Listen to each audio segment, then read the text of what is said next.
বাজার থেকে আমার জন্য জাম নিয়ে এসছে। এখন আমি এই জামগুলো মাখাবো।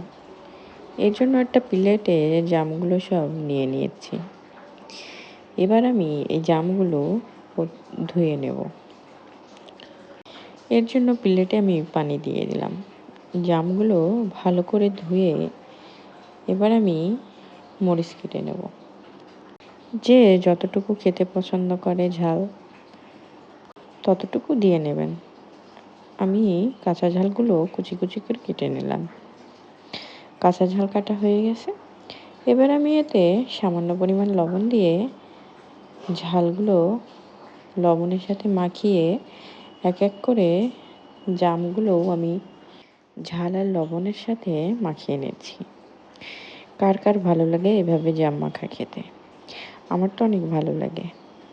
ভিডিওটি যদি ভালো লাগে তাহলে অবশ্যই লাইক কমেন্ট শেয়ার করতে ভুলবেন না।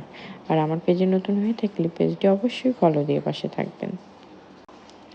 এই যে আমার জাম মাখা কিন্তু হয়ে গেছে। দেখতেই পাচ্ছেন কত সুন্দর হয়েছে, খেতেও কিন্তু অনেক মজা হয়েছে। সবাই ভালো থাকবেন, সুস্থ থাকবেন। আল্লাহ হাফেজ।